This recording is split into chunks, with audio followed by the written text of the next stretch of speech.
Gotta wake up early in the morning, a long way but go because I gotta find my way. The Lord need to stand up, get better warning, which makes me know where is the line was left. Vendredi 23 février 2024, mesdames et messieurs, bonjour. Dernier numéro de Quinquilibre de la semaine et vous vous réveillez dès 6h30 en notre compagnie et ceci jusqu'à 8h. Comme tous les jours, vous allez retrouver la capsule gym de notre coach Tandara, le bulletin météo ainsi que le bulletin d'information. La principale chronique qui nous accompagne ce matin, c'est sociétale, celle de Hibou. Il sera accompagné d'Alioune Badarakan, mon binôme, qui interrogera nos trois invités du jour. Tout de suite, quel temps fait-il à Dakar et dans les régions du Sénégal? Je vous propose de suivre la météo.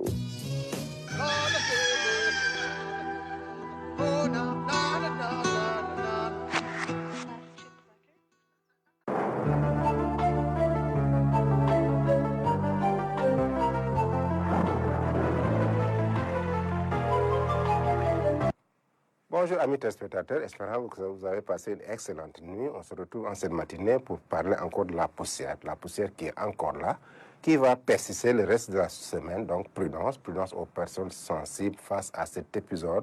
Ceci va avec la baisse des températures aussi. Regardons la photo satellite du jour, des nuages qui sont présents, qui cachent le soleil et qui adoucissent un tant soit peu les températures. Les températures minimales justement qui sont attendues et les températures pendant cette journée du vendredi, c'est les maxi. 28 degrés à Dakar, c'est la température la plus clémente. 36 degrés à Thiès, 34 degrés à Saint-Louis, au milieu entre Thiès et Tivaouane, il faut bien retrouver la ville de Pire, 36 degrés. Dans la partie sud, c'est 38 degrés sur les régions Ziguinchor, Sédhiou et Kolda. Un pic de 39 degrés à Tambacounda, à la localité de Bakel, 36 degrés attendus, 35 degrés à Matam, sur le sud-est à Kédougou, 36 degrés. Chers amis téléspectateurs, c'est cet épisode de poussière qui est là pendant ce vendredi et qui va persister le reste de la semaine. Mais n'oubliez pas aussi d'aller sur nos sites YouTube, Twitter et sur la page Facebook de l'ANACIM pour des informations beaucoup plus actualisées. Je vous laisse avec la réalisation tout en vous souhaitant une très belle journée de vendredi.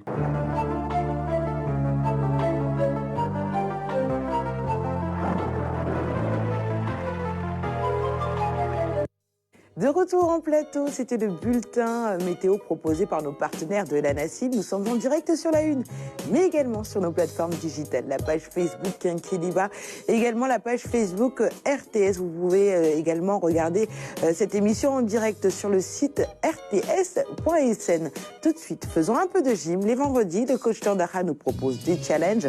Allez-vous les relever? Tout de suite, c'est la gymnastique.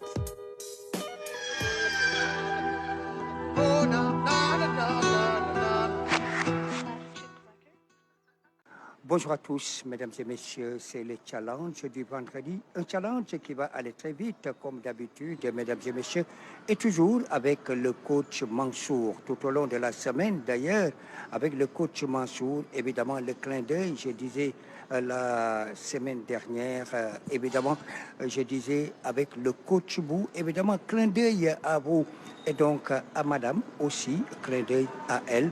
Alors, mesdames et messieurs, vous allez suivre avec les multiples facettes. Il y aura du porpi, il y aura également d'autres ateliers et vous verrez avec le coach Mansour. Alors, tout de suite, je lui donne la parole et après, on va revenir. Mesdames et messieurs, bonjour.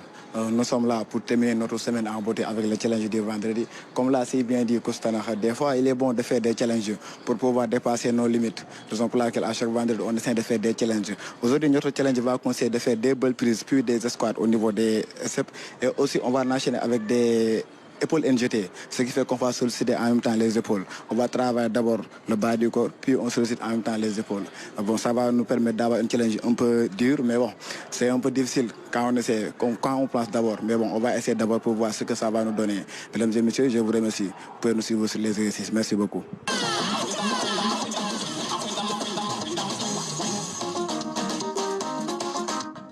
Mesdames, Messieurs, le rendez-vous avec le challenge du vendredi. Alors, c'est des ateliers avec cette plateforme, mais aussi la barre olympique avec le coach Mansour. Pour terminer la semaine, eh bien, une semaine de gym, mesdames et messieurs, ça fait du bien. Évidemment, la bonne... Avec les challenges, ce n'est pas du tout facile, mais bon, il faut toujours essayer, car comme on le dit, le challenge, c'est pour pouvoir dépasser nos limites, de pouvoir essayer d'atteindre un peu notre seuil maximum, raison pour laquelle il faut essayer parfois de faire des challenges à chaque fois pour terminer la semaine en beauté. Bon, je vous remercie et vous dis bon week-end. Voilà, merci coach Mansour, merci également à vous, chers téléspectateurs qui suivez votre télévision nationale. C'était la dernière capsule de la semaine, mesdames et messieurs, avec le challenge du vendredi, comme d'habitude, qui va très vite. Alors le rendez-vous, Inch'Allah, ce sera demain. Mais avant tout, je voudrais souhaiter une excellente journée, une journée particulière. Eh bien, à mon formateur, il s'agit bien sûr de Major Ibrahim Ndiaye Gainé, là-bas, du côté de quartier Ndiaye. Alors c'est sympathique. Alors les Guendariens également, je vous souhaite une excellente journée. Le rendez-vous lundi, plus précisément, Inch'Allah. À très vite, dès lundi, Inch'Allah, coach Tambakha, pour de nouvelles capsules proposées par vous et votre binôme. Ils m'ont rejoint en plateau. Ibou, comment ça va? Super bien, comme d'habitude. Ça va? Savourer la vie, Bien. foncer, avancer. J'aime bien tes intros parce que tu donnes vraiment beaucoup de courage aux Que la téléspectateurs. famille est importante, que C'est chacun vrai. envoie un SMS, un appel. Ça fait toujours du bien. On n'est pas comme ça juste dans la nature. Ça commence d'abord par la famille, le voisinage, un petit mot, que ce soit l'église, nos parents catholiques qui subissent plein le carême. Un bon carême, un appel, un échange, ça fait toujours du bien. C'est pourquoi le vivre ensemble est important. Effectivement, ça fait toujours du baume au cœur. Alors tu es très bien vêtu ce matin. Merci, c'est très gentil. Contrairement à ton voisin de gauche, Aline Badarakan. Comment ça va? Je vais très bien, alhamdoulilah.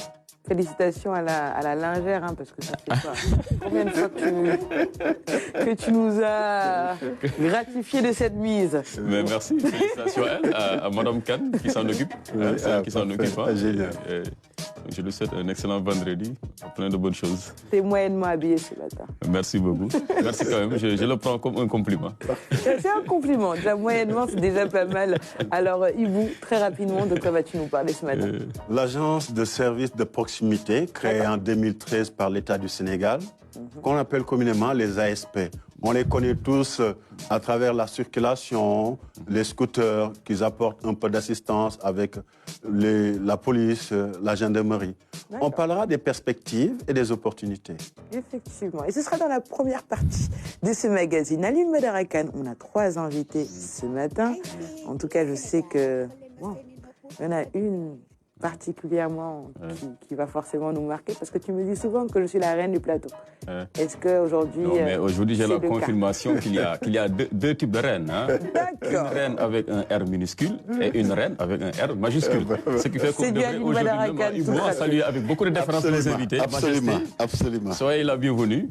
C'est un honneur pour Kenkeliba de recevoir ces 2 grandes dames. On va commencer donc par la reine Essigirei Agen Etam, hein, donc la reine de la basse Casamance, pour être précis, donc la reine de la basse Casamance, Kachouane Wendai. Elle est là pour nous parler un peu du rôle extrêmement important dans la société africaine, donc du roi et de la reine. Donc, parce qu'on a besoin de ces figures royales pour consolider la paix. Et elle y est dans cette mission avec ses autres pères souverains d'Afrique, ces têtes couronnées, qui sont données cette noble mission-là, de ramener la paix dans les zones où il y a certains troubles ici sur le continent africain, en tout cas de la consolider, mais également de faire dans le dépassement de fonctions, parce qu'on sait qu'il y a beaucoup de défis auxquels nos sociétés sont confrontées. Et par exemple, la lutte contre la pauvreté, l'accès à l'école et tout cela. Donc, ces souverains se mobilisent pour que cela puisse être une réalité partout sur le sol africain. Elle remplit bien sa partition. Elle revient d'une grande tournée. Donc, on reviendra sur cela, mais également sur son histoire si particulière, hein, parce que en vérité, elle a été obligée de répondre à l'appel des ancêtres parce qu'elle menait jusque-là une vie tranquille, paisible. Donc en France pendant plus de 27 ans. Et un beau jour, elle décide de tout plaquer, de tout laisser et de revenir au Sénégal, porter, accepter la couronne royale parce que ce n'est pas une charge simple, hein, ce n'est pas une charge facile. Donc on reviendra sur tout cela avec Sa Majesté, la reine Essigirei Agen Etam, donc la reine de la basse Casamance, Kachouane. et Wendai. Et à sa suite, une autre grande dame, hein, Awa Morel, Eva Morel, peut-être pour les plus intimes, qui est la présidente donc, de l'ONG France avec Sénégal. On va parler également humanitaire, hein, à l'image des souverains d'Afrique. Elle est également dans l'humanitaire.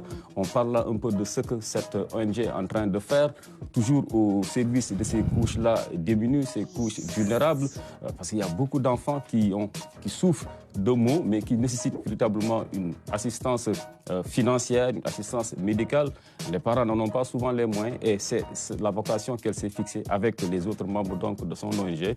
On parle là du travail qu'elle fait, des résultats, en tout cas obtenus sur le terrain. Et enfin, comme il est de tradition, on est vendredi. Les vendredis donc, culturel. Dans la dernière partie, on recevra un artiste qui est pratiquement, on peut le dire, chez lui, hein, Cheikha, The Legend, un enfant de la Médina. La Médina est quelque part, disons, sa source d'inspiration. On parle là également de sa jeune carrière, une carrière extrêmement prometteuse parce qu'il est quand même doté d'une voix vraiment unique, extraordinaire. Et il pourrait être demain l'un des ambassadeurs du Sénégal sur la scène musicale mondiale. Donc voilà, le menu, on va le dire, assez consistant de ce vendredi. Assez riche de ce vendredi. Voilà. Et d'ailleurs, Chirac, on a eu à recevoir sur ce plateau de Kenkeliba. Sa Majesté, comment allez-vous ? Ça va très bien, en tout cas. Bon, une question qui, je pense, doit intriguer plein de jeunes filles, parce que bon, toutes ces jeunes filles rêvent d'être reines. Est-ce que finalement, c'est difficile de porter la couronne ? Très difficile. Avant tout, je vous remercie de me recevoir sur le plateau. Comme on dit, la RTS, c'est la télévision nationale. Merci. Donc, merci de faciliter l'accès à tout un chacun. Parce que malgré les couronnes ou pas, on est tout un chacun. Donc, merci infiniment pour ça. Avec un énorme plaisir, en tout cas. Maintenant, c'est vrai que d'être reine, de porter cette couronne, en fait, ça amplifie. D'accord. Ça amplifie. Donc, certes, peut-être, quand on est petite, on rêve d'être reine. Mais quand c'est là, on se pose maintes questions. On se demande si on est dans un rêve. Par moment, on se dit qu'il faudrait qu'on se réveille. C'est pas évident. C'est pas évident. On en parlera justement au cours de ce magazine. Elle est également avec nous, Awa Morel. C'est pas la première fois qu'on vous reçoit sur ce plateau. Bienvenue. Alors aujourd'hui, vous êtes revenu avec votre ONG Sénégal avec France. Alors vous faites France avec Sénégal. D'accord. Donc finalement, pourquoi d'abord France avec Sénégal ? C'est une très bonne question qu'on m'a posée plusieurs fois. Du fait que quand on a créé cette organisation, on l'a créée en France. À partir de la France, j'y étais déjà, j'ai vécu là-bas, je vis un pied là-bas, un pied là. Et à un moment donné, on s'est rendu compte qu'il y a beaucoup à faire. On ne peut pas fermer les yeux ou juste tourner le dos comme ça.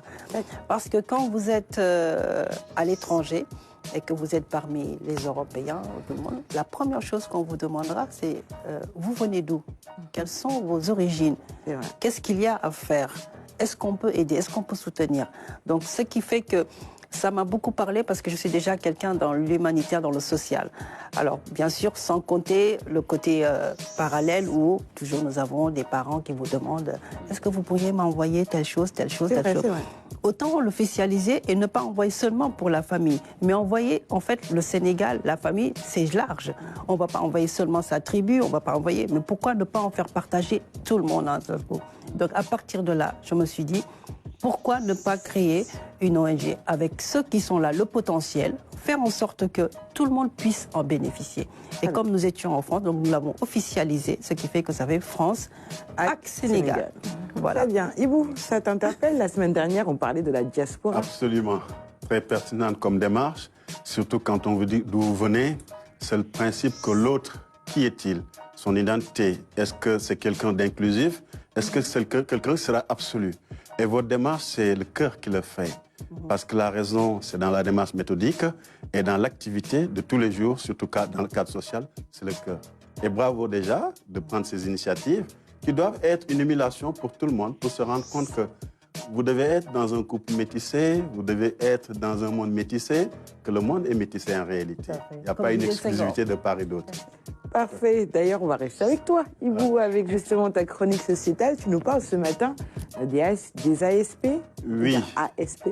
Agence de sécurité de proximité, depuis 2013 qui existent. On les connaît à travers les contrôles routiers qu'ils assistent la police, parce que dans leur mission, ces agents ont vocation également d'aider une assistance de la police, de la gendarmerie.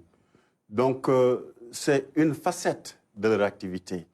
Là, ce que je vais exposer dans le cadre public, toujours pour débattre, affiner, proposer, ça se passe toujours comme ça, parce que la vie, elle est dynamique. Les ASP, doit-on se contenter exclusivement ou uniquement de leur rôle d'assistance à la police? Je prends un exemple. Quand nos enfants vont à l'école, traversent souvent la route. C'est vrai. Pourquoi pas qu'ils soient là en étant des facilitateurs de la circulation routière? Ça préserve nos enfants. Ça leur donne une idée qu'aucun métier il n'y a pas de saut métier, n'est-ce pas? Et puis surtout aussi, il y a un point qu'il faut interpeller. Les ASP ne sont pas des contrats, entre guillemets, définitifs. D'accord, c'est à une durée déterminée? Sur 2 ans. Sur 2 ans. Et avec des rémunérations extrêmement faibles. Quand j'ai eu à préparer cette chronique, j'ai échangé avec certains qui ne veulent pas être nommés, etc. Mais beaucoup ont pris, ou en tout cas certains ont pris pour partir à l'étranger parce qu'ils ont conservé un épargne des sommes qu'on va dire de 50 000 francs CFA à 100 000 au maximum. Et à la base, c'était, la rémunération, c'était à la base ce qu'ils étaient jusqu'en classe de brevet. Ensuite, c'est allé jusqu'au baccalauréat. Il y a eu même des titulaires de master qui sont là-bas. Parce qu'en réalité, c'est une offre qui est là. Mais qu'est-ce qu'on en fait? Est-ce qu'on va les prioriser lors des concours de police, de gendarmerie, de sapeurs-pompiers? Pourquoi pas? Ce serait une bonne chose. Surtout qu'il faut comprendre une chose également. Les ASP ont la vocation d'apporter de l'assistance. Vu que les municipalités n'ont pas de police municipale, est-ce que ce ne serait pas pertinent qu'on puisse les amener comme sous une forme de police municipale? Ce serait une excellente chose. L'autre côté aussi, dans nos marchés, il faut des régulateurs. Alors que quand vous venez d'un décret, c'est différent d'un agent de sécurité qui est beaucoup plus dans la répression. Alors que là, c'est beaucoup plus de la médiation sociale. Donc, ce serait pertinent de les avoir dans nos marchés parce que n'oublions pas, ça accueille du public. Les conflits peuvent être là-bas, les tensions, parce que c'est une zone d'échange où beaucoup plus de tensions peuvent se développer très rapidement. Donc, pour enrayer, je pense que les ASP devraient être également déployés dans les marchés, mais surtout que dans nos communes, nos municipalités semblent être encore à l'étape embryonnaire et d'oublier que c'est la première zone de création de richesses, c'est la première zone de management des richesses de la population. Donc, avec les ASP, il y a des facilitations qui peuvent se faire. Ça peut être aussi au niveau des terres, parce que dans les terres, nous constatons tous, pour sécuriser, l'État a mis les gendarmes là-bas. Ce sont des militaires. Combien de fois les militaires doivent être avec les civils dans une longue procédure? Cette promiscuité n'est pas toujours favorable, parce que les tensions qui peuvent être peuvent régénérer et dégénérer à n'importe quel... Bon, bref, l'idée, c'est que les gendarmes peuvent être réduits et qu'on augmente ou même la présence des ASP. Ça va favoriser, parce que l'ASP peut être, par exemple, je prends l'exemple de Keur Mbaye Fall. Si vous avez des ASP qui sont originaires de cette zone et qui travaillent avec des gendarmes, vous voyez la facilitation sociale que vous pouvez avoir. Parce que ça peut être le président ou le jour de Nawetan de Keur Mbaye Fall à côté, qui travaille en tant qu'ASP, ça apaise d'abord. Parce qu'on s'identifie d'abord à l'autre et on préserve. De l'autre côté, le BRT. Le BRT est tout nouveau, qu'on salue tous. On est tous d'accord, ravis. Sur 18 km de linéaire, en tenant compte des stations. Aussi, là, une digression. Au niveau des stations, c'est dommage qu'on n'a pas intégré un dispositif lumineux. Ça peut être des panneaux solaires lumineux, parce que quand vous passez la nuit, c'est totalement fade. Il n'y a aucune signalisation lumineuse qui permet de valoriser et puis aussi de mieux sécuriser. Je pense qu'on peut mettre des panneaux solaires pour que ça soit plus lumineux. Donc, au niveau des intersections des BRT, ce sont les feux de signalisation routiers. Tout le monde le sait. Mais depuis combien de temps on est resté sans feu? depuis très longtemps sur Dakar. Est-ce qu'il ne serait pas pertinent que les ASP soient des aides de circulation routière dans les intersections, d'avoir des sifflets, etc. Parce que quand vous sortez d'ici à la RTS, si vous voulez prendre l'autoroute, donc vous sortez, vous prenez à vous gauche, mais si vous n'êtes pas très, très attentif, vous pouvez croiser le BRT sans s'en rendre compte. C'est vrai. Parce que c'est juste des feux de signalisation, vous êtes beaucoup plus, vous n'êtes pas encore habitué. Donc s'il y a des ASP ou bien une sonorisation, comme on fait avec l'arrivée des trains, 5 minutes avant, qu'il y ait quelque chose qui retentit. Absolument. Et également avec les ASP, ce qui serait intéressant, que les municipalités s'en approprient pour faire du soutien scolaire. Parce que l'échec scolaire existera toujours, mais plus il y aura des soutiens, moins l'impact échec scolaire serait là. Et puis aussi, c'est une façon de dire à la communauté, voilà quelqu'un qui vient donner des cours de répétition à vos enfants, donc il y aura une appréciation affective, et les enfants eux-mêmes vont grandir avec une citoyenneté très proche parce qu'ils vont bénéficier d'un tel et un tel. Parce que vous pouvez avoir des répétiteurs, mais c'est les parents qui payent. Mais là, quand c'est la communauté qui paye, c'est une autre démarche affective qui peut se mettre en place. Alors, excellente, on va dire, analyse. Alioune Badara Kane, je vois que tu hoches la tête pour être un peu favorable à ce que Ibou était en train de dire. Mais avant ça, permets-moi de faire intervenir nos invités. Alors, Sa Majesté, réaction par rapport au sujet de Ibou de ce matin? Moi, je trouve que ça a été assez pertinent dans le sens où c'est la proximité. Quand on voit la jeunesse sénégalaise et l'état actuel des rapports entre population et la gendarmerie ou la police, je pense que c'est une excellente chose que ça soit une transition. Ça représente plus ou moins, ce n'est pas des hommes de tenue, mais c'est l'intermédiaire entre les deux. Et ça pourrait effectivement faire zone de tampon. Que les jeunes s'identifient à eux. Et pourquoi pas, derrière, il y a l'armée. Parce que moi, je trouve qu'il y a une politique à faire de réconcilier ce qui est police et gendarmerie. Parce qu'en fait, la police et la gendarmerie, c'est la population. C'est vrai. Voilà, donc c'est une excellente chose. Sénégalaise à Morel. Aujourd'hui, les ASP, pourquoi pas au service de la population. Oui, moi, comme il le dit, j'ai trouvé aussi que la gendarmerie, les militaires, c'est un peu restrictif. Les gens ont tendance souvent à prendre ce corps militaire un peu de forcing, faire du forcing.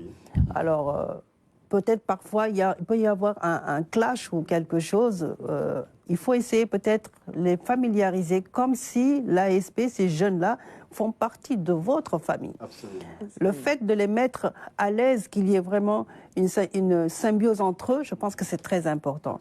Là, dans chaque pays, là où on trouve les militaires qui sortent, il y a toujours une crainte derrière. Absolument. On se dit, qu'est-ce qui se passe?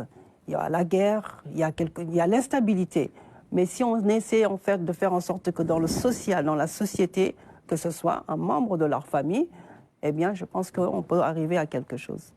Très bien, Alioune Badara Kane. Ah non, mais totalement. Les ASP aussi, parfois, ont une relation un peu particulière, surtout en circulation avec les automobilistes. Parfois, c'est assez compliqué parce qu'on se dit, bon, on a l'impression qu'ils se prennent pour un peu des policiers. C'est le mimétisme. C'est exactement cela. Et donc, du coup, parfois, on est vraiment un peu embêté par les ASP. Souvent, il y a pas mal d'incompréhension, souvent entre ASP et bien sûr usagers de la route, surtout les deux roues, nos amis les deux roues, parce que souvent c'est les scooters et tout cela, parce que comme ils sont là pour suppléer la police et la gendarmerie, généralement d'ailleurs la police, bon, on leur fixe cette tâche-là, donc de leur confisquer leur moto et tout cela, même si je crois que c'est vrai, il y a quand même un sous-effectif qui est là, mais est-ce leur vocation d'être vraiment dans la circulation, de devoir la réguler? Parce qu'à l'origine, quand on crée les ASP, c'est pourquoi je suis totalement en phase avec vous par rapport au titre de votre chronique,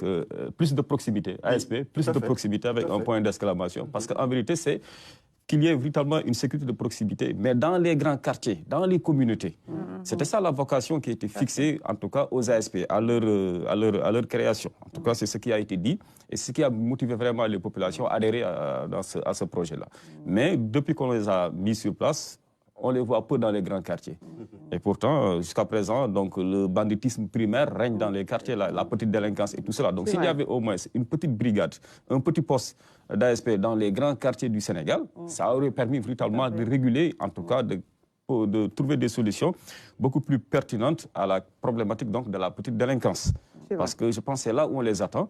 Mais à ce niveau, jusqu'à présent, voilà, ils sont un peu aux abonnés absents. Je crois qu'il faudrait revoir un peu donc, comment ils sont disposés sur le terrain pour que les populations puissent sentir davantage l'impact véritablement des ASP. Mais de là, aller voir toujours aux côtés de la police ou bien de la gendarmerie, je pense que ce n'est pas leur vocation première. Également, par rapport à leur plan de carrière aussi, c'est bien de profiter de cette tribune pour faire encore un énième plaidoyer pour véritablement une meilleure prise en charge des problématiques. Parce que souvent, c'est des jeunes engagés, parce que qui ne veulent pas dépendre de leurs prochains, qui acceptent de porter cette tenue, même s'ils ne sont pas des agents assermentés, différemment des policiers et des gendarmes, ce qui fait que normalement, ils ne peuvent pas avoir le même traitement salarial, ça c'est clair. Mais au moins, je pense que l'État central devait faire davantage d'efforts pour qu'ils puissent avoir véritablement des revenus beaucoup plus dignes, qui leur permettraient de subvenir à leurs besoins et de ne pas faire la manche, entre guillemets. Il faut bien dire les choses aussi. Par exemple, un jeune qui a la maîtrise, qui est ASP, on doit lui permettre, lui offrir la possibilité d'intégrer certains corps d'État. À l'issue peut-être de son engagement de 2 ans. Hein? Ça également, c'est une... Parce qu'ils ont fait déjà la formation militaire. Par exemple, un ASP, pour moi, je crois que c'est même déjà le cas, si je ne me trompe pas. En tout cas, sur certains concours, en tout cas pour ce qui concerne la police ou la gendarmerie, je pense bien qu'ils ont un quota. Et ça devrait se passer ainsi. Tout à fait. Parce que quand même, c'est du volontariat. Et quelqu'un qui est dans le volontariat, on doit quand même l'encourager, doit avoir une prime. Donc, par rapport à son engagement et tout cela, le prioriser. Mais je crois qu'aujourd'hui, cette question-là, il ne faut plus la fuir. Moi, je voudrais bien voir nos ASP dans les grands quartiers, que vous soyez de face, de la Médina, de Tualpel, que vous ayez au moins à côté un poste. Maintenant, il y a une politique qui avait été mise en avant par l'ancien DG, je ne sais pas si elle est toujours poursuivie par son successeur, c'est-à-dire les quartiers, certaines cités en tout cas, qui en ont les moyens, peuvent aller auprès donc, de l'institution et demander la présence, par exemple, de quelques éléments dans leur quartier, mais à condition de prendre en charge également certaines dépenses, par exemple la construction d'un petit poste, peut-être aider un peu à leur rémunération. Ça, c'est une piste de solution que l'on devrait, pourquoi pas, creuser pour que les ASP soient beaucoup plus au cœur, véritablement, donc, de nos grands quartiers. Effectivement, merci beaucoup Alioune Badara Kane, et ça nous permet aussi de féliciter le travail abattu par tous ces volontaires, ces ASP.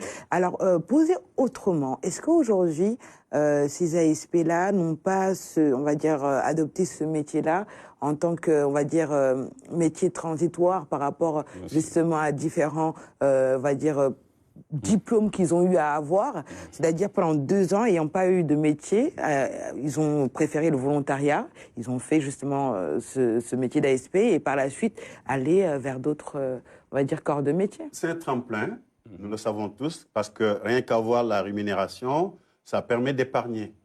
Donc souvent, la prise en charge de soi-même, de ses besoins, n'est pas la priorité. C'est d'être en activité pour éviter totalement d'être en marge de la société où il y a la création de valeur.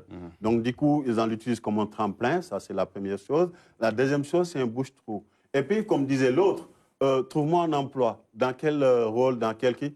L'homme amdiel. Parce qu'en réalité, il y a un côté désemparé.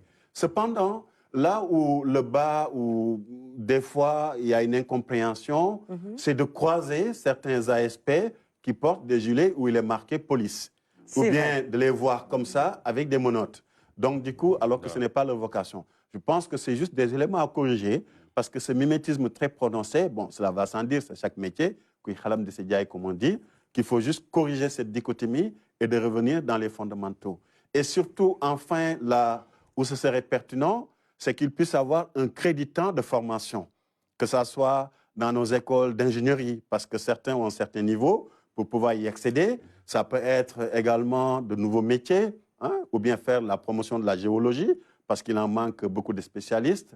Et surtout, enfin, un autre élément qui est prépondérant, c'est de se dire, qu'est-ce qu'on fait de tous ces gens qui sont devenus des ASP? Est-ce que ça doit être ASP urbain ou ASP rural? Donc, ça peut être dans l'agriculture. Il ne faut pas qu'on se limite à des choses. C'est à nous de créer les richesses et de ne pas se dire que ce ne sont pas des choses qui existent encore. Parce que nous le savons tous, le premier avion qui a volé, mais personne peut-être n'osait rentrer, sauf ceux qui l'ont créé.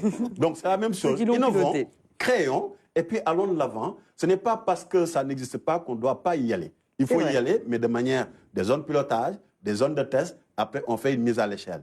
Nous avons besoin de bras au niveau de l'agriculture. Quand on verra beaucoup plus des gens qui sont sortis de l'académie, donc ministère de l'Éducation, etc., de l'enseignement supérieur dans l'agriculture, ça va plus motiver ceux qui pensent que c'est des saux métiers ou en tout cas ne sont pas de leur statut ou de leur dimension sociale. Très bien, merci beaucoup Ibou. Alors j'en profite pour rendre hommage à ces ASP qui sont au sein de la RTS et qui sont là chaque matin au niveau du portail de la RTS.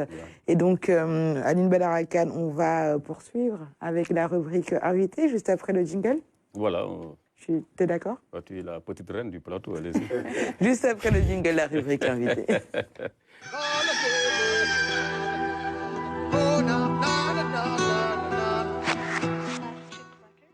Alors, comme il l'a dit en off, la grande reine est là et nous allons démarrer justement la partie invitée par votre majesté, Aline Badarakan, c'est à toi. Voilà, merci beaucoup Anta, merci à nos invités, particulièrement donc à la première, donc sa majesté, voilà, Essigirei Agen Etam, reine de la basse Casamance, Kachouane et Wendai. Elle est là donc pour revenir avec nous sur le rôle, le travail important qu'abat donc les têtes couronnées d'Afrique dans le cadre de la consolidation de la paix et du développement du continent africain. Mais tout d'abord, j'aimerais bien qu'on s'arrête un peu sur votre parcours à vous, Majesté. Au tout début, vous ne vous attendiez pas à être couronné un jour. Parce que jusque-là, vous étiez donc dans votre petit confort européen, en France, si je ne me trompe pas, pendant plus de 27 ans. Et un beau jour, vous décidez de rentrer au Sénégal, de tout laisser, de quitter ce confort, de revenir au pays natal, en Casamance plus précisément, en Basse-Casamance, pour recevoir la couronne. Alors, comment vos proches ont-ils acquis cette décision de votre part? Et puis, cet appel-là, il est venu comment? Comment il s'est manifesté? En fait, cet appel, ça a toujours été là. C'est en toi, mais sans être en toi. Faut dire qu'à l'âge de 19 ans, j'avais déjà des manifestations. Et là, je disais à ma maman, j'en veux pas. J'en veux pas. À l'époque, j'avais mes frères et ma sœur qui sont des jumeaux, qui dormaient avec moi. Et il y a quelque chose qui venait, ça faisait de la lumière. Et ça disait, c'est cette Khalebi. Alors, Khalebi, on ne sait pas si c'était moi, si c'était mes frères. Khalebi la soxla, Khalebi la bëgg. Donc, la manifestation se faisait tout le temps. Et mon père qui récitait tout le temps le Coran, il faisait tout pour moi. Mais n'empêche, ça revenait tout le temps.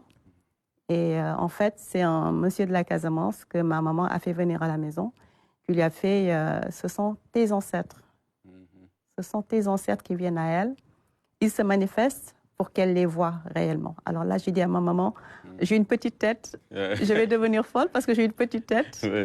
Parce qu'il y a Feu, mon grand frère, qui me disait, Penda, tu as une petite tête, avant de mourir, tu seras folle avant de mourir parce que tu as une petite tête. Donc je disais à ma maman, je ne supporterai pas ça, donc j'en veux pas. Donc on a sorti des sacrifices. Et les esprits sont repartis. Oui. Et vous avez oublié. Et j'ai complètement oublié. J'ai complètement oublié. Entre-temps, vous êtes parti en France. Je me suis mariée. J'ai mené ma vie. J'ai eu ma fille. Mais il faut dire que c'est quelque chose qui est toujours là parce qu'en fait, j'ai toujours été... Je me suis mariée 2 fois. Et toujours avec des Blancs. Et, mais avant même d'avoir un enfant, j'ai toujours dit que ma fille, il est hors de question qu'elle soit élevée en France. Je l'avais déjà anticipé avant de l'avoir. Et quand j'ai eu ma fille, à l'âge de 4 ans, je l'ai ramenée au Sénégal. J'ai dit à son papa, à mon mari, je lui ai dit, écoute, là, ça prime que j'éduque ma fille. Donc, ce qu'on va faire, je te laisse à Paris et moi, je rentre à Dakar. Ça n'a pas été facile, ça, par contre. Ça n'a pas été facile, mais il a accepté. Parce que lui aussi, c'était un Basque.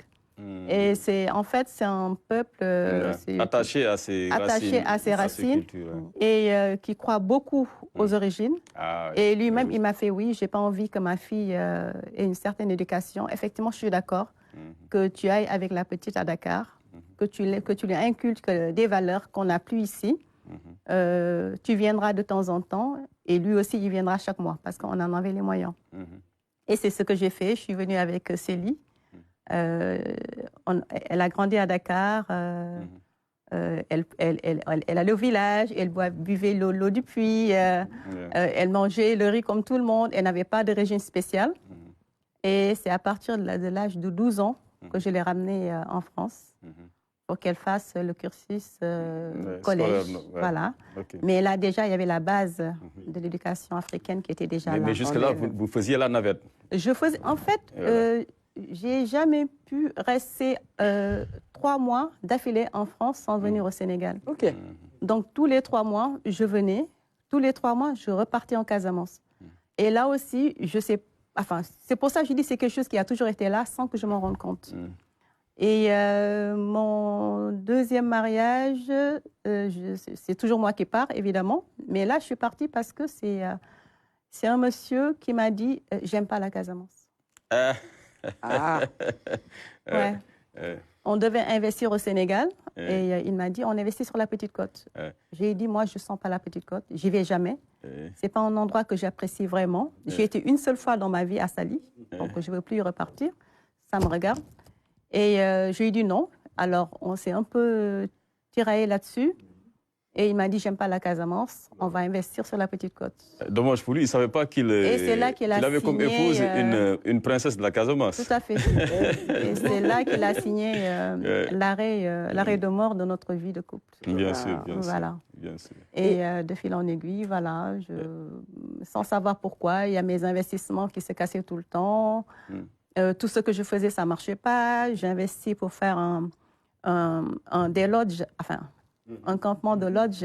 Ça n'a pas marché. Je suis dans la pêche au gros, ça n'a pas marché. Je suis dans les camions frigorifiques. Ça n'a pas marché. En fait, ils anticipaient pour que j'accepte. Alors, quel a été l'ultime appel que vous avez fait le signe. Le signe, c'est toujours en 3e dimension, comme on dit, les rêves. D'accord. Les rêves où on te parle tout le temps. Mais ce n'est pas là que tu réalises vraiment ce qui se passe. Il y a la reine qui a été là-bas, à Cachouane, qui est là-bas. Quand je partais, elle me regardait et souriait tout le temps. Parce qu'elle me voit très coquette, Bug Adina et tout ça. Et elle disait à mon oncle, ta nièce, j'ai quelque chose pour elle. Et moi, je disais à mon oncle, mais elle a quelque chose pour moi, quoi? Il me dit, vous allez travailler ensemble. Mais je lui dis, mais comment je vais travailler ensemble? Comment? Et comme l'appel est venu en 2017, donc j'ai décidé d'être beaucoup plus présent au Sénégal. Mais je me suis dit, qu'est-ce que je pourrais faire pour mon pays? Je ne peux pas y aller comme ça. Il faut que je fasse quelque chose. Donc, j'ai été avec mes frères et en famille. Et on s'est dit, qu'est-ce que je peux faire? Je suis là, mais qu'est-ce que je peux faire? Et le plus petit de la famille, le Benjamin, m'a dit, mais pourquoi on ne vendrait pas la destination Sénégal? Je lui ai dit, ben oui, c'est vrai, c'est une bonne idée. Et c'est de là qu'on a commencé à faire un événement qu'on fait chaque année, qui est le Festival du Cap Skirring. Chaque année, on fait le festival. Et là où j'ai été intronisée, c'est la 6e édition. À la fin de l'événement, il y a la reine qui a envoyé un de ses émissaires pour me dire, dites à Penda, est-ce qu'elle est prête? Mais comme j'aime relever les défis, et je ne savais même pas pourquoi j'étais prête, je lui ai dit, oui, je suis prête. Et là, ils sont venus avec ce qu'il fallait. Ils m'ont donné mon bâton de commandement, ils m'ont donné mes calebasses, ils m'ont donné ma tenue. Et ils m'ont dit, c'est les ancêtres. C'est les ancêtres qui sont passés par moi. Ils m'ont demandé de vous donner votre dû. Voilà votre dû. Vous êtes la nouvelle reine. Vous êtes. Et ça s'est passé comme ça. Ça s'est passé comme ça. Mais vous devez vous attendre à cela parce que vous êtes quand même descendante d'une lignée de souverains. Oui, en mais Basse-Casamance. en fait, au Sénégal, moi, je trouve que j'en ai discuté avec un monsieur qui est descendant d'une lignée royale, Oui. mais qui m'a dit, ma reine, je suis un roi sans cour royale ni couronne. Oui. Et là, c'est le Sénégal, moi, je trouve qu'on a été très impacté par la colonisation. Oui. Quand tu vas dans les autres pays africains, ils revendiquent. Il n'y a qu'en Casamance où on a encore nos souverains. Tout à fait. Et bon, on ne va pas les comparer comme des souverains de Casamance, peut-être un pays lébou, hein, voilà, les chefs traditionnels, on va le dire ainsi, hein, c'est vrai. Mais sinon, dans le reste, hein, ça a disparu. Mais il n'y a que là. Les griots qui entretiennent l'histoire, la légende. Ils ne revendiquent pas parce que, en fait, moi, je me dis, c'est quelque part comme si on était complexé de ça. Peut-être c'est la forme républicaine de notre État aussi. Parce que la République étant un peu jalouse, elle accorde une portion congrue aux souverains, à ses descendants de lignée royale, peut-être. C'est cela qui l'expliquerait. Moi, je me dis, c'est cette oppression qui est toujours en nous, parce que moi, je trouve par rapport aux autres Africains, le Sénégalais est très, très occidentalisé. Oui, très, très par rapport aux autres. Donc, et je pense que c'est ça, en fait. C'est ça, on a un peu ce complexe de nous dénuder et de se dire, c'est moi. Je suis ça. Que ça soit de mon côté sérère, parce que je ne suis pas Diola. Je ne suis pas Diola.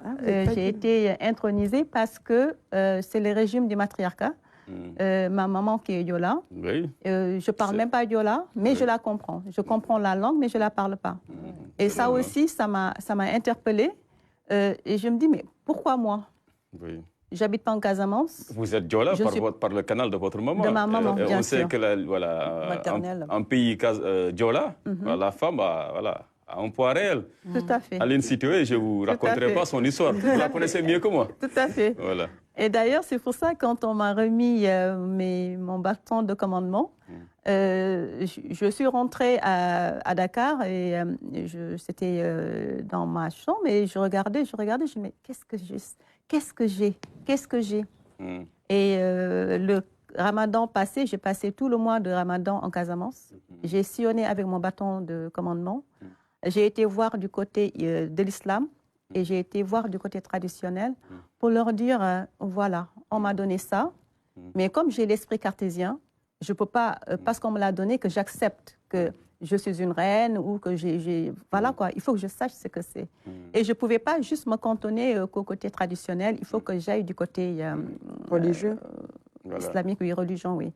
Et donc, comme ça, j'ai sillonné la Casamance, de Sédhiou à Bignona, en passant par le département, par la Basse-Casamance. Là, vous êtes dans le syncrétisme maintenant, musulmane, mais qui n'a pas oublié ses racines, voilà, Diola, bon, les religions traditionnelles également. Et c'est ça qui me faisait peur au début, parce que je me dis, en fait, on m'a donné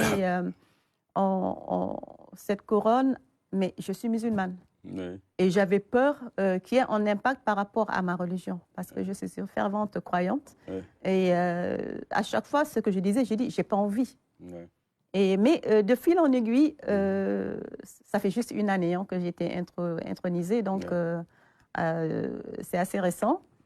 Mais de fil en aiguille, je me suis dit, c'est exactement comme si c'est en plus. C'est en plus parce que la race noire a toujours été croyant. Bien sûr. On a toujours été croyant et ça, c'est la tradition qu'ils disent. Et nos religions traditionnelles ont beaucoup de valeurs positives. La régulation de la société, la protection de la nature. Mais le Serer, il dit Roxen. Roxen. Ça veut dire Dieu est unique. Voilà, un être supérieur. Tout à fait. Exactement. Et le Diola, il dit Emetaye, avant de faire quoi que ce soit.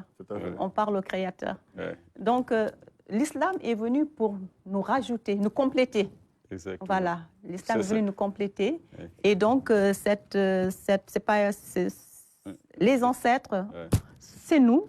On ne peut pas faire autrement que nos ancêtres. Ils nous guident. Ce n'est pas une religion, mais les ancêtres nous guident. Ils nous ouvrent les voies, ils nous ouvrent les yeux, ils nous accompagnent pour qu'on aide, ils nous accompagnent pour qu'on soulage et ils nous donnent des conseils. Moi, j'ai une mission de pacifier, par exemple, tous les cours royaux de la Casamance. J'ai une mission de soigner les gens. J'ai une mission d'aider les gens. J'ai une mission de ramener à la Casamance, au Sénégal et à l'Afrique ce qui lui appartient. C'est-à-dire, je dois sillonner le globe. Et quand on m'a dit ça, je me dis, mais par où je vais commencer? Et ça me semblait impossible. Oui, je me dis, par où je vais commencer? Et quelque part, je doutais. Je doutais, oui. Et je me dis, quel pouvoir j'ai et comment je vais faire et par où je vais commencer? Et je ne vais pas trop rentrer dans les détails parce que ça concerne une tierce personne. Mais ma mission à aller en Afrique, à commencer à voyager en Afrique, c'est venu d'une tierce personne. Une personne avec qui je suis restée 5 mois sans parler, qui un beau jour vient me faire « Écoute, on va au Cameroun. » C'est venu d'une personne et qui au Cameroun, ils tiennent vraiment à leur souverain. Hein? C'est vrai. Tout à fait. Voilà. Oui. Toujours Tout à aux côtés fait. du président, vous avez les souverains locaux à chaque grande cérémonie et tout cela. Voilà, ça rejoint ce que vous disiez. Il faut dire qu'au Cameroun, moi, c'est une chose que j'apprécie beaucoup. On est intronisé traditionnellement, mais on est intronisé aussi au niveau administratif. C'est ça. Et ça, je trouve que pour le Sénégal, ce serait une bonne chose à faire. Exactement. Voilà. Ibou, avant de passer à la seconde cela partie. vous inspire quoi, le parcours de Sa Majesté? L'identité, d'abord. Qu'elle soit forte ou pas, une identité, elle est là. Et c'est la preuve qu'on a beaucoup de déni de notre identité culturelle, dans la mesure où on nous catégorise comme folkloriques. Alors qu'en réalité, non. Nous ne sommes pas des autochtones, nous ne sommes pas des folkloriques. C'est notre nature. C'est l'autre qui vient de manière exogène nous classer. Et nous aussi, comme on utilise sa sémantique, on est parti s'engouffrer dans ça. Maintenant, mon interpellation, c'est comment vos activités avec nos jeunes? Parce que la réalité, ce sont nos enfants, nos legs. C'est eux qui vont être demain les précurseurs de conservation de notre identité. Quelles sont vos activités avec? Qu'est-ce que vous avez prévu dans ces activités-là? Est-ce que c'est l'école? Est-ce que c'est carrément avec les municipalités? Vous voyez toujours que je reviens toujours dans la forme de l'État. Mais est-ce que aussi au sommet de l'État, vous avez adressé une correspondance pour être reçu avec votre père, pour pouvoir exposer cette connexion qu'il doit avoir et qui ne doit plus s'échapper, parce que notre identité, ce n'est pas qu'elle est forte, mais elle est là. Comment vous travaillez avec les enfants, avec les jeunes par rapport à ça? Pour cela, j'ai été voir avec le maire de Diembéring, de la commune de Diembéring. Et quand il a été élu, j'ai demandé à être reçu. Et je lui ai exposé un plan, un dossier par rapport à la jeunesse. Parce que la commune de Diembéring, c'est une commune qui est assez touristique. Et on voit beaucoup de perditions. Et malheureusement, c'est pas que la jeunesse soit pervertie, non, mais c'est des innocentes. Tout à fait. Et à ces jeunes-là, on ne peut pas leur refuser de s'ouvrir au monde. Moi-même, je me suis ouverte au monde. Donc, voilà. Donc, ce que j'avais proposé au maire de Diembéring, Léopold Abadiata, c'était de former une cellule, d'aller dans les écoles et de parler. De faire le tour des écoles et de parler aux jeunes, qu'ils reconnaissent leur identité, qu'ils savent qui ils sont. Le touriste qui vient, c'est une manne financière, certes, mais ce n'est pas juste des gens qui viennent pour pervertir les jeunes. C'est des gens aussi qui viennent avec de très bonnes intentions. Et si je sais qui je suis, cette opportunité-là, je pourrais la saisir à la bon saisir escient. L'enracinement et l'ouverture tel que théorisé par Effectivement. votre cousin Serrer, c'est le président Senghor. Tout à fait. Voilà. Est-ce que les parents n'ont pas une part aussi de responsabilité? Absolument. Parce qu'avant qu'il y a l'administration, il y a les parents, il y a la base aussi. De faire sensibiliser aussi la base, c'est-à-dire les parents, je ne sais pas, je pense, non? Mais comme on dit que maintenant, je vais le dire en Wolof, je ne sais pas comment dire ça en français, on dit que maintenant, c'est les enfants qui sont devant et les parents qui suivent. Tout à fait. Et je pense que les parents, ils ont besoin d'être aidés. Parce que si un jeune... moi, je n'ai pas vraiment les moyens d'entretenir mon enfant. Je ne pense pas que, vu la situation actuelle, que les parents puissent faire quelque chose. Je pense que c'est les enseignants, et ça je l'ai toujours dit, les enseignants ont un rôle très important dans notre société. C'est là, par les instructions civiques, à leur inculquer des valeurs. Parce que nous, dans notre... Enfin, je ne suis pas trop jeune, mais de notre époque, il y avait les instructions civiques. Tout à fait. Et jusqu'à présent, moi, ça me marque. Et je pense que ça doit être remis à l'ordre du jour et avec un quota d'heures assez important, parce que c'est la base de la société. C'est très important. Voilà. Et ça, bon, faut dire que j'espère que le maire, je lui avais parlé, jusque-là, je n'ai pas eu de retour. Les Bretons passent le bac français en breton. Donc, Merci. oui. Merci. C'est la preuve. Mais Effectivement. Effectivement. En tout cas, vous aurez Merci d'autres beaucoup, questions. Votre Majesté. Ce fut vraiment un plaisir, cette première partie qui vous a été consacrée.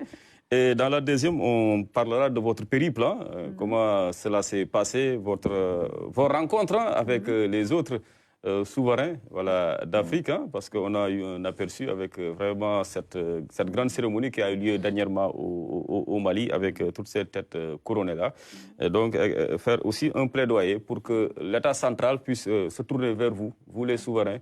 J'en sais quelque chose, par exemple, plus d'une fois, j'ai été à la cour royale, du roi Doussouy, qui abat également un travail extrêmement important. Et je me dis souvent, il n'est pas simple d'être souverain en pays Diola. Quand on sait que vous ne pouvez plus faire des tâches qui vous apportent de l'argent, vous n'avez plus le droit de faire du bénéfice. Non. Vous êtes là dans votre cour, tout le monde vous sollicite. Alors également, là, vous faites face à beaucoup de charges, à beaucoup de dépenses. Et rien que pour cela, vous devez être véritablement accompagné par l'État central. Donc tout cela dans la deuxième partie, Inch'Allah. Voilà, on se tourne vers l'autre grande dame du plateau, Awa Morel, Eva, voilà pour les plus intimes. Madame Morel qui est là donc pour nous parler de son ONG, France avec Sénégal. J'avais envie de dire Sénégal avec France, mais France avec Sénégal. Vous êtes beaucoup expliqué par rapport à cela, pourquoi donc ce nom-là. Mais dernièrement, vous avez pu, grâce à l'élan de solidarité, donc noté chez vos différents membres, pu sauver une jeune fille qui a pu recouvrer la vue. Grâce à votre assistance. Comment vous avez vécu ce moment-là? J'imagine qu'il y a eu beaucoup d'émotions, de la joie, du soulagement pour vous et également pour les parents. Oui, tout à fait. Parce que, en fait, nous, l'organisation, en fait, on se consacre exclusivement à soutenir les enfants, les jeunes, parce que la majorité de la population se concentre au niveau des jeunes de la population. Donc, on a été beaucoup sollicités et puis on a vu qu'il y avait toujours ce message qui nous revenait. Et on s'est dit, mais c'est qui cette famille? On nous dit tout le temps, il y a une petite fille qui est devenue aveugle, elle a 5 ans, elle habite à Sali, etc. Bon, on préfère se déplacer pour aller voir. On s'est déplacé, nous sommes allés voir. Et comme on dit, un enfant c'est vulnérable. Oui. Nul n'a le droit de ne pas l'assister. Donc quand j'ai vu ça, je me suis dit, mais ce n'était pas dans notre créneau de projet de faire dans l'individuel, parce qu'on est dans le collectif, mais là, il y a urgence. Bon, je ne vais pas nommer les différents hôpitaux où l'enfant et les parents l'ont emmené, ce n'est pas le but. Nous avons demandé des explications, comment ça s'est fait. Donc, ils ont pu emmener l'enfant faire les premiers diagnostics médicaux, mais manque de moyens. Ils n'ont pas pu être reçus. Et il fallait, pourtant, les médecins dans les hôpitaux publics leur ont dit l'enfant doit être opéré. Mais, manque de moyens, ils n'ont pas pu. Alors, c'est que c'est pas par rapport à ce moment-là que nous avons pu tirer l'urgence rapidement de voir quel hôpital le plus urgent possible. Ce n'est pas que les hôpitaux publics ne pouvaient pas le faire. Ils pouvaient le faire, mais il y avait un carnet à respecter. Parce qu'il n'y a pas que l'enfant, il y a aussi d'autres aussi qui sont là. Donc il fallait savoir quel hôpital pouvait prendre l'enfant en urgence. Et c'est là que nous avons pu nous rapprocher comme l'enfant habite à Sali, nous sommes pu voir l'hôpital ophtalmologique Suisse Vision International et qui ont pu opérer l'enfant. Et puis après, aujourd'hui, ça y est, elle a retrouvé la vue. Elle a retrouvé la vue. L'enfant a retrouvé la vue. Et puis il y a l'éducation. Il y a le traitement à suivre, mais c'est émouvant, c'est touchant. Voilà, mais si cela a pu se faire, c'est grâce à cet élan de solidarité. Oui, tout à fait. Comment vous parvenez à mobiliser autant de fonds? Parce que c'est juste un cas parmi tant d'autres également. Oui, tout à fait. Par rapport à la prise en charge un peu de ces bien sûr, nos bienfaiteurs sont en France, c'est évident. Comme je dis, notre objectif, c'est de nous mouvoir dans l'éducation, la santé, encourager, sensibiliser. Mais quand nous voyons tout cela, donc il y a des urgences où on ne peut pas attendre. Il ne faut pas attendre. Attendre, c'est se mettre à faire une collecte. Est-ce que l'enfant ne peut attendre? L'enfant ne pouvait pas attendre. Parce que les médecins nous ont dit une chose, il faut l'opérer à toute urgence parce qu'elle a une cataracte congénitale et qu'au niveau de l'œil, l'organe, je ne suis pas médecin, c'est eux qui l'ont dit. Donc il faut à tout prix parce qu'elle avait 80% de chances de pouvoir retrouver la vue. À condition que la prise en charge soit rapide. Voilà, tout à fait. Tout à fait. Donc, on a pu débloquer, voir avec nos bienfaiteurs, etc., l'organisation rapidement. Et puis, le reste appartenait maintenant aux professeurs médecins sénégalais et le médecin suisse qui l'ont pu l'opérer. Et puis, finalement, par le miracle du bon Dieu aussi, et que l'enfant a retrouvé la vue. Et puis, voilà. Mais ce n'était pas évident du tout. Parce que sans fonds, on ne peut rien faire. Combien d'enfants sont dans cette situation-là? Moi, je pense que je fais appel aussi à toutes les cellules de santé qu'il y a urgence comme cela. Tout le monde ne frappe pas à la porte de l'ONG France-Sénégal ou bien d'autres cellules. Il y en a d'autres qui ont, par exemple, il y a des pères qui sont très fiers, qui te disent ils ne vont pas tendre la main. Ce n'est pas qu'ils ne peuvent pas, mais ils ne savent pas comment faire. Je pense qu'on doit faire des cellules j'ai même créé un comité consultatif médical. Et il y avait des médecins de corps médical, des pharmaciens qui m'ont vraiment aidé, soutenu, pour voir comment est-ce que je vais faire pour qu'on puisse aider cet enfant. Sans trop attenter à la dignité des parents, parce qu'il y a cette question de pudeur également qui se pose. Je pense qu'en ce 21e siècle, l'enfant doit être pris en charge. Un enfant, les parents qui arrivent dans un hôpital et que leur enfant est dans une urgence, je pense qu'on ne doit pas pouvoir attendre. L'enfant doit être pris en charge. Mais ce n'est pas évident, parce qu'un médecin sénégalais m'a dit « l'hôpital ne nous appartient pas ». On ne peut pas tout dire, il y a beaucoup à apprendre, il y a beaucoup à faire, mais il faut que nous tous, on s'y mette. Je pense que c'est une question de structure et de structuration encore, et puis d'approche, et puis voilà. Et vous, que vous inspire également Le ministère de la Santé et de l'Action sociale. Le Sénégal a même une direction de la solidarité. Et malheureusement, il n'y a pas l'information jusqu'à la masse. C'est vrai, il y a ce qu'on appelle l'État décentralisé à travers les mairies. Et que les mairies, peut-être toujours, il y a un souci de compétence, de capital humain. Elles sont très dépourvues. Hein. Oui, parce qu'il y a juste l'aspect politique, on a l'autorité, après ça s'arrête à ça. Je vous félicite encore, parce que travailler au cœur de l'humain, c'est garder notre civilisation, en réalité.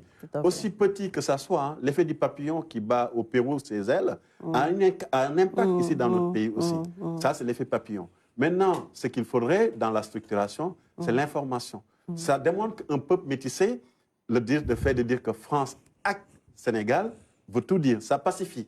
Ça peut même permettre des éléments de communication de masse à la France pour démontrer que, c'est vrai, Chateaubriand a eu un père négrier, mais ça n'empêche qu'on apprécie ses œuvres. Donc, du coup, l'histoire de la France colonne, qui est colonialiste, l'histoire de la France négrière, tout ça, c'est derrière. On ne rejette pas, mais il faut apaiser les cœurs. Et à travers ces actions, ça permet de pacifier les relations. C'est de dire ce qui disent qu'on est le front, que les Noirs, les Arabes dégagent, ce n'est plus, c'est du dépassé. Plutôt vers une cohésion. Ça démontre que, aussi bien qu'on apporte notre culture, qu'on apporte notre civilisation. Qu'est-ce que j'utilise là pour parler à tout le monde? Le français. Est-ce que vous pensez qu'on peut le séparer maintenant? Ce n'est plus possible. Allons vers les aspects positifs comme ça, ces formes de solidarité, et aussi ces Français qui sont là-bas, qui aident un Sénégalais ici, c'est de leur dire merci. Merci du fond du cœur. Excusez-moi, même par rapport à cet esprit de solidarité, il y a cet enfant qu'on a aidé justement, il y a une femme qui s'appelle Marilou, qui était tellement émue en France, et qui se dit, je me porte la marraine de cette petite fille pour son éducation. Jusqu'à la fin de son éducation, l'enfant est pris en charge. Jusqu'à la fin de ses études. Oui. Elle a dit, je suis la marraine. Elle n'est jamais venue au Sénégal. Elle fait partie de l'ONG, elle est en France. Mais elle dit, je me porte garant pour cet enfant. J'espère que la commune va en faire une citoyenne d'honneur. Voilà. Parce que c'est des exemples. On doit vulgariser ces actions de noblesse. L'enfant a reçu des cadeaux aussi des Sénégalais. Mais c'est important. Quelles sont également ces autres actions que vous posez au quotidien, toujours en faveur de ces couches vulnérables, dans le cadre de vos activités humanitaires? Nous aussi, nous faisons aussi dans l'éducation. L'éducation aussi, c'est important. Parce que nous avons notre perspective, le premier projet, c'était l'éducation. De faire en sorte de voir au niveau des établissements, sensibiliser aussi. L'éducation de base au niveau de la scolarité, opération, je ne sais pas, sac à dos, soutenir la jeunesse, dans beaucoup de domaines, les accompagner dans des projets aussi, des perspectives. Oui. Nous avons tout ça pour le faire. Mais il a fallu qu'on mette ça entre guillemets, pour pouvoir rapidement nous concentrer uniquement pour cette petite fille. Mais maintenant, nous, ce que nous voulons, la suite, c'est l'éducation, l'éducation, l'éducation, sensibiliser, soutenir la jeunesse dans ces projets et les enfants. Et c'est très pertinent parce qu'un peuple sans éducation est voué à être toujours à jouer les seconds rôles. Il faut. Voilà, merci beaucoup Eva. Awa Morel, Madame Morel. Voilà. Je vous appelle ainsi parce que vous êtes notre amie, vous êtes l'amie de Kenkeliba. Voilà, vous êtes chez vous. Et voilà, elle fait partie vraiment du public assidu de la matinale. Il y a beaucoup de bons retours de sa part. De faire un gros coucou à ma sœur Sarah Dia. Voilà, certainement. Peut-être avant de passer au clip du jour, quels sont vos projets à venir? Continuer justement sur cette ONG ou encore plus la vulgariser au Sénégal, parce qu'à vous entendre, vous avez vraiment une base assise en France, mais est-ce qu'au Sénégal, vous êtes vraiment, on va dire, connu pour ce que vous faites? Oui, bien sûr. Ce qui fait que c'est parce que nous avons une annexe au niveau un bureau d'annexe à Dakar. D'accord. Ce qui fait que nous ne sommes pas comme les associations ici à vulgariser, à se montrer. Bien sûr. Nous avons notre site, nous avons aussi comment nous sommes aussi en collaboration aussi étroite avec le ministère de la Santé. Nous avons pu travailler avec eux. Il faut travailler avec les institutions, il faut travailler avec les associations locales aussi, les établissements aussi. Donc il y a une façon de le faire et aussi on a avec des cellules, nos informaticiens. Tout passe par les réseaux de la jeunesse. Donc voilà, nous avons des stratégies. Merci beaucoup à Morel d'être prochainement peut-être une activité en Basse-Casamance. Bien sûr. Très bien, et attention à Badarakan, les reines, on ne les coupe pas. Je suis une petite reine sur ce plateau. Ne me coupe plus. Non, du tout. Vous validez votre majesté. Merci beaucoup. Heureusement que vous êtes là, parce qu'on va lui remonter les bretelles. Alors tout de suite, on va passer au clip du jour. Dans la seconde partie, Cheikha prendra votre place. Merci encore une fois d'être passé nous voir. Tout de suite le clip du jour proposé.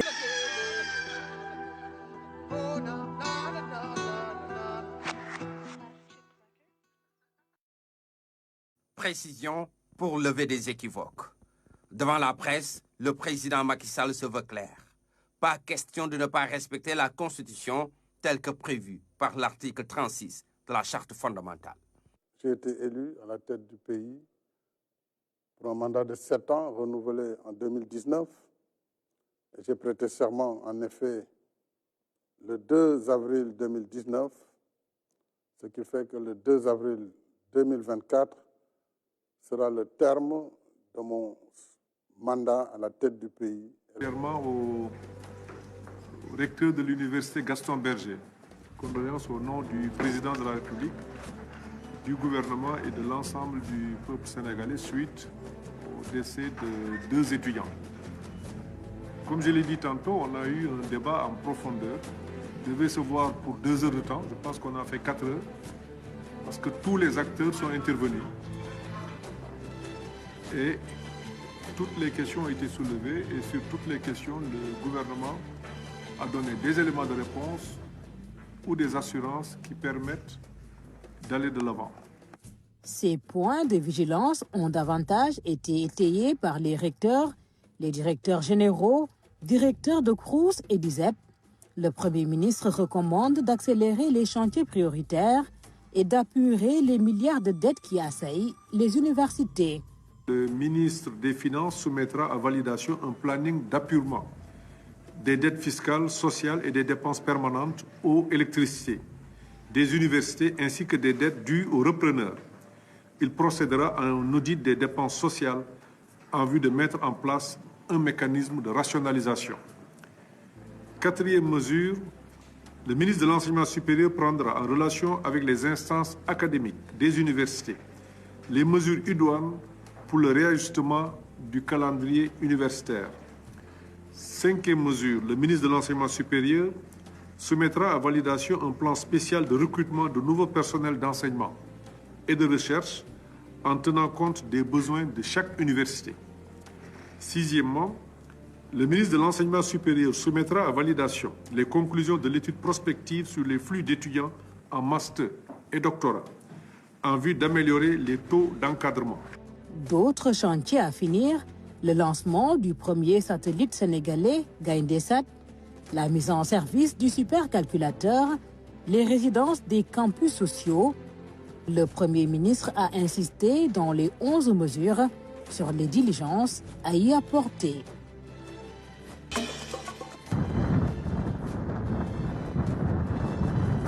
À partir de Bondi, nous prenons cette piste qui mène directement au village de Alana. Il est niché dans le Ferlo oriental, à une vingtaine de kilomètres de Bakel et à plus de 140 kilomètres de la commune de Matam. À l'arrivée, c'est une mini-centrale imposante qui attire l'attention.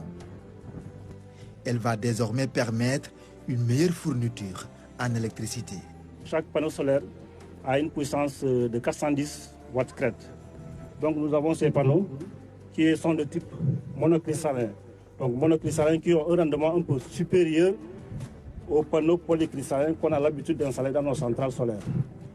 Donc nous avons ces parcs de panneaux qui produisent en ensoleillement de l'électricité et qui l'injectent directement au niveau du réseau pour être distribués au niveau du village pour la consommation. D'un coût estimé à plus de 200 millions de nos francs, cette réalisation s'inscrit dans le vaste programme d'électrification rurale entamé par l'État du Sénégal et son partenaire via l'Agence sénégalaise d'électrification rurale, ASER. Un financement du gouvernement allemand à travers la KfW pour un financement de 120 millions d'euros. Donc c'est 79 milliards de francs CFA que l'État du Sénégal a mobilisé pour électrifier près de 300 villages. Bon, avec la combinaison des villages, mais également l'optimisation des coûts, nous allons arriver à pratiquement 400 villages. Comme vous le savez, le Sénégal ambitionne de réaliser l'accès universel à l'horizon 2025. Ici à Alana, la particularité, c'est qu'on avait d'abord une mini-centrale qui était installée depuis 2022, qui n'arrivait pas à couvrir les besoins des populations. Comme vous le savez, la demande, elle augmente très vite. Donc nous avons fait un repowering, c'est-à-dire une augmentation conséquente de la puissance, en ajoutant une deuxième mini-centrale qui fait le double de celle qui était là. Donc on avait 30 kW, là on vient d'ajouter 60 kW, ce qui fait une capacité de 90 kW. Les populations ont exprimé toute leur satisfaction à l'endroit de l'État du Sénégal et aux partenaires. La centrale est venue à point nommé. Vous savez, dans la population de Alana, c'est une population qui est très reculée, n'est-ce pas? Très même éloignée même de la commune, n'est-ce pas? Maintenant, venir nous installer aujourd'hui, maintenant une centrale solaire comme cette centrale solaire, nous en fait que nous réussissons encore.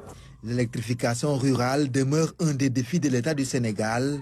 Dans la région de Matam, plus de 38 villages ont été électrifiés par l'ASER et ses partenaires comme l'Union européenne. À Tambacounda, ils sont 40 villages à bénéficier aussi de ce programme. Enampor, une commune de l'arrondissement de Niassia, est le point de ralliement des ressortissants et autres visiteurs venus des 4 coins de Ziguinchor pour assister à la fête des canards. Delphine Djemé, fille de cette localité, vit depuis un moment en Espagne. En vacances dans son village natal, elle participe pour la première fois à ces festivités. J'ai beaucoup aimé. Je reviendrai la prochaine fois si je suis ici. L'ambiance, la vitalité et puis c'est un peu familial aussi. Une fête qui a coutume d'attirer de nombreux touristes amoureux de la culture de cette localité. On nous a dit qu'il y avait la fête du canard ici, donc on est venu en bateau et on est bien, on est surpris, on trouve ça vraiment chouette et c'est chouette pour nous de découvrir la culture d'ici, voilà, et voir l'ambiance. Adrien Manga, maire et fils de la commune de Namport, est l'initiateur de la fête des canards. Depuis 16 ans, il organise cet événement dans le but de faire la promotion de sa commune. La fête des canards est un moyen pour Adrien d'attirer les touristes, mais aussi d'autres fils du terroir. Nous organisons cette fête pour faire la promotion de la commune. Vous voyez, ces dames, chacune apporte ce qu'elle a, des huîtres, du poisson, des crevettes, tout ce qu'elles peuvent commercialiser sur place pour booster l'économie locale. Je fais de l'élevage de canards, je pouvais bien les vendre et me faire de l'argent, mais je préfère organiser cette fête et les manger avec mes parents et les étrangers en montrant ma culture à travers cette fête. La fête des canards a vécu avec une ambiance au rythme du folklore du Bandial. De la danse, des repas à base de canards bien garnis étaient au rendez-vous. De retour en plateau, c'était le bulletin d'information. L'information en continu sur le site rts.sn, mais également sur live.rts.sn. Alim Bedarakan, il y a une chose qui m'intrigue. Tu n'as pas titillé notre invité ce matin. Les Sérères, quand même. Et Diola. Qui ça?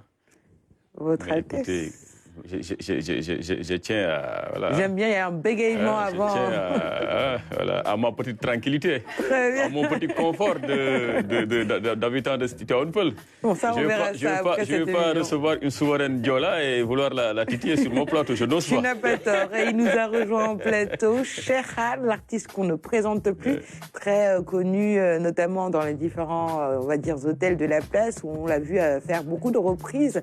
Une voix magnifique, tu le disais tout à l'heure dans ton introduction. Je te laisse passer à l'interview. On a vu avec le premier clip qui nous a été proposé par la réalisation, mais également très stylé, qui représente bien la Médina. Aujourd'hui, Mort doit être aux anges. De même que Ibou également, c'est un boy Médina aussi. Ah d'accord. Voilà, c'est ça. Alors, Cheikha Samaren Khol, alors, si on devait faire la traduction, ça donnerait quoi? Les racines de mon cœur. Non, même si c'est...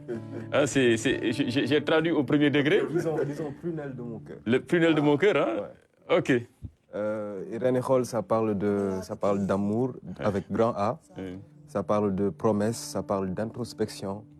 Ça parle de la sacralité qu'il existe entre deux individus qui s'aiment depuis, comme je dis au début, dans la bëggee fa mbëggeel cosaanoo. Je t'aime depuis l'antre de l'amour. Ba dara doonul dara ba tey jilee. Suñ doon ñëwaat yow laay bëggaat. Si on devait se réincarner, c'est toi que j'aimerais encore. Il y a l'histoire d'Adam et Ève, là, on dit. Donc, j'espère qu'il n'y a pas une pomme entre-temps. Il y a plusieurs lectures. Il n'y a pas de pomme. Il y a plusieurs lectures de la chanson. Et voilà, je suis très content de le dévoiler à la face du monde. Okay. Alors, Cheikh, aujourd'hui, vous faites de la Médina, et c'est tout à fait normal, mais vous, vraiment, vous le réclamez cela. La Médina, elle est votre muse, elle est votre source d'inspiration. Oui, la Médina, au fait, j'ai grandi à la cet Médina. attachement. J'ai grandi à la Médina, c'est là-bas que j'ai fait tout mon cursus scolaire. C'est là-bas que j'ai commencé à faire de la musique. Et l'ambiance de la Médina est très spéciale. Oui. On ne retrouve pas ça partout. Avec les aînés, je veux dire, cette cohésion qu'il y a entre les générations. Moi, je me souviens, le soir, je me posais avec les aînés du quartier devant le Chain. C'est là-bas que j'ai commencé à apprendre à jouer à la guitare, lorsqu'ils jouaient à la bolotte, par exemple. Donc, il y a une ambiance extraordinaire. Et c'est très inspirant comme quartier. Et c'est là-bas que j'ai grandi, c'est là-bas que j'ai commencé à faire de la musique. Donc, c'est très spécial comme... Et c'est également un fardeau qui pourrait être un peu lourd, parce que quand on sait que la Médina a vu éclore pas mal de talents qui aujourd'hui représentent bien la musique, la culture sénégalaise, parce qu'il y a beaucoup d'acteurs culturels originaires de la Médina. Le plus célèbre d'entre eux, bien sûr, Youssou Ndour, mais j'en oublie également Mbaye Dièye Faye. Vous pouvez nous faire aussi une petite liste, Ibou. Alors qu'est-ce que cela vous fait d'être leur neveu, leur jeune frère? Je suis content parce qu'en parlant même de Youssou Ndour, il est ami avec le grand frère de mon père, Modou Mbaye, qui est très connu à la Médina, qui jouait à l'AS Koussoum. Oui, vous connaissez. Donc voilà, c'est un plaisir, c'est un fardeau aussi de reprendre ce flambeau-là et voilà, d'essayer d'écrire mon histoire en tant que jeune qui a grandi à la Médina. Et voilà, c'est un plaisir. En parlant justement d'écrire votre histoire, vous avez fait beaucoup de reprises sur différents styles, on va dire musicaux, le reggae, le R&B, la soul. Aujourd'hui, est-ce que vous préparez un album? Parce qu'effectivement, vous avez sorti un single, Samareni Hall. Y a-t-il un album en préparation? Alors, le temps des reprises est révolu chez moi, parce qu'il fallait que je passe par ce tremplin, il fallait que j'apprenne. Et la variété, j'ai commencé par la variété, je faisais beaucoup de reprises, je jouais beaucoup dans beaucoup de restaurants d'ici, et ça m'a permis de me former, de toucher à beaucoup d'horizons. Mais à un moment donné, j'ai laissé tout ça pour me concentrer sur moi-même. J'ai fait vraiment un retour sur moi-même. Je suis allé voir mes ancêtres, je suis allé voir les sonorités qui m'ont bercé quand j'étais petit, les rythmes, et je me suis retrouvé. Et c'est à partir de là que ce projet est né, le projet sur lequel je travaille, qui s'appelle Khanyuran. Très bien. Khanyuran. Khanyuran veut dire musique en Wolof. Alors il m'a fallu que j'aille à la recherche de moi-même pour retrouver tout ça. Et le premier opus, c'est René Hall qui est sorti. Et voilà, je suis très content que ce projet débute avec cette chanson, qui a été composé par un Sénégalais qui est guitariste, compositeur et luthier en même temps. Il fait ses propres guitares, il s'appelle Ousmane, donc avec qui je travaille sur ce projet. Et ça promet d'être magnifique, Inch'Allah. Et vous avez dit que vous vous êtes retrouvés aujourd'hui. Quel style musical allez-vous proposer en tant que cheikha au public sénégalais? Alors, Khanyuran, c'est un projet en même temps politique. Parce que sur le plan international, on n'affilie pas forcément un style authentique à la musique sénégalaise. C'est vrai. Et moi, je propose à tous les Sénégalais, à tous mes confrères artistes, de trouver une identité à la musique sénégalaise. C'est-à-dire, il y a tellement de rythmes et de sonorités qu'on retrouve chez notre reine, qu'on retrouve au Fouta, qu'on retrouve à Joal, qu'on n'a pas encore exploité. Et je pense que c'est déplorable. On ne doit pas se limiter à ce qu'on appelle la musique sénégalaise. Le malakh. Le malakh est une musique composée par le marimba et le sabar, mais ce n'est pas forcément la musique sénégalaise. La musique sénégalaise, elle est très vaste. Et je pense qu'il y a énormément de potentiel. Moi, j'ai eu la chance d'avoir fait la Casamance en 2016. J'ai fait plus d'une vingtaine de villages. Et j'ai découvert des sonorités et des rythmes que je ne connaissais pas. Je me dis, waouh, ça c'est au Sénégal. Et ce n'est pas encore exploité. Donc, Khanyuran, c'est en même temps politique. Ouais. En tout cas, Votre Altesse, on tombe sous le charme. Hein. Vraiment, il sait là où il veut aller.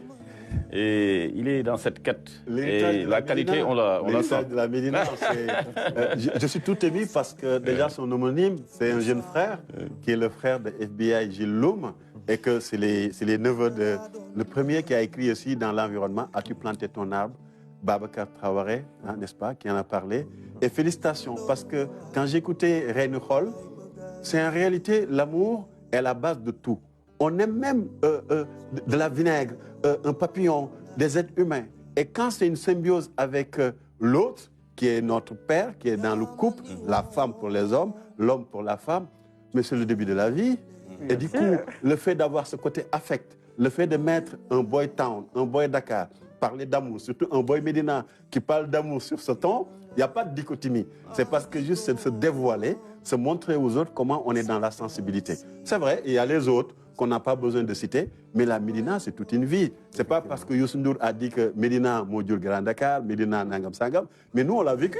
Parce qu'à l'époque, dans les années 80, pour vivre réellement quelque chose d'agréable, c'était de venir à la Médina. Et bravo, continuez dans ce sens. Et Khanyuran. Et puis aussi, il parle de Modou Mbaye, mais également, c'est le neveu de Bass Mbaye, que Omar Pène chante souvent. Donc il a de qui tenir. Hein. Lui aussi, à l'image de la reine Aguirre, il a été obligé de répondre à l'appel des ancêtres. Hein.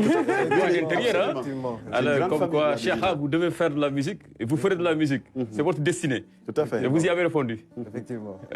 Et aujourd'hui, quel est votre plus grand rêve dans le domaine musical? Faire quelle, voilà, je sais pas, les scènes internationales, grande salle. Naturellement. Oui. Moi, je rêve. C'est même plus un rêve, c'est un objectif. Oui. Moi, je veux représenter le Sénégal sur le plan international. On a besoin de vocalistes.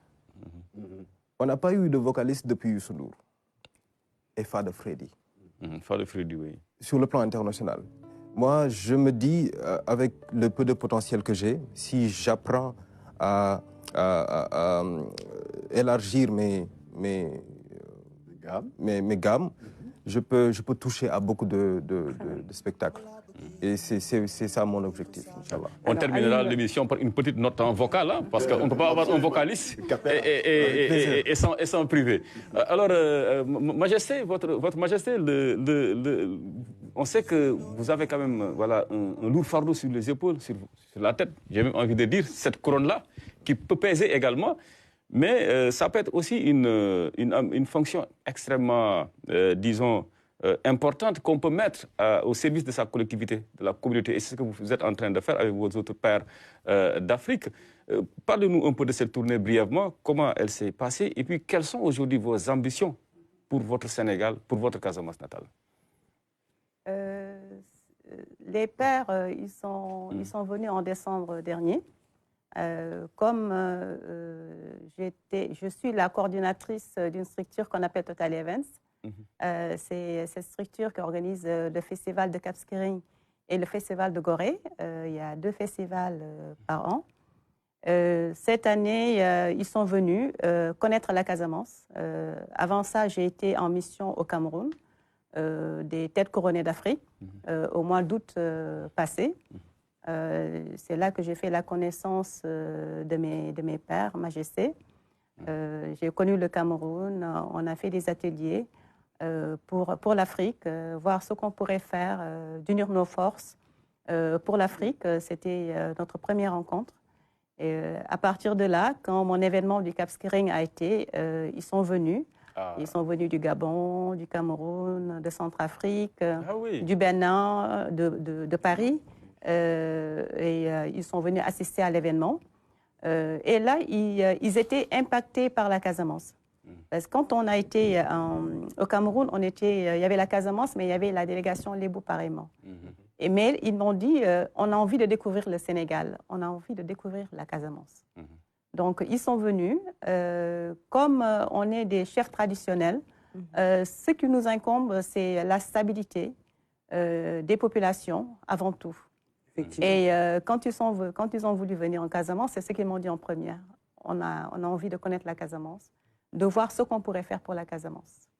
Ils sont venus, ils ont découvert et ils veulent revenir. Je le comprends bien. Là, ils me disent, comme c'est ma première année d'intronisation, ils m'ont dit, Majesté, il faut qu'on s'y mette pour votre cour royale parce qu'il y a beaucoup à faire pour le Sénégal. Le Sénégal impacte positivement. Et ils ont beaucoup envie, quelque part, de s'investir personnellement pour le Sénégal, mais en collectivité aussi pour le Sénégal. Merci beaucoup. Merci beaucoup, Majesté. Ce fut vraiment un honneur pour nous de vous avoir accueilli sur ce plateau. Cheikha, on termine par vous. Une note? Bien sûr. Dama la bëggee fa mbëggeel cosaanoo ba dara doonul dara ba tey jile sun doon ñëwaat yow laay bëggaat sun doon ñëwaat yow laay bëggaat kon man yeewul waay sama reeni xol saa yoo yeewoo yeema sama xol day neex te fim ne yàqamti naa ba nga del si waat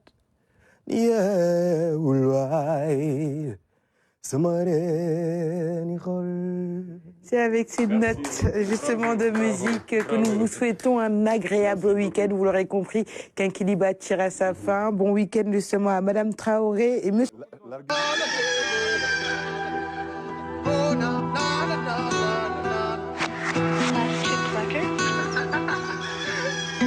I gotta wake up early in the morning, a long way but go because I gotta find my way. The Lord need to stand up, get better warning, which makes me know where is the line, what's left.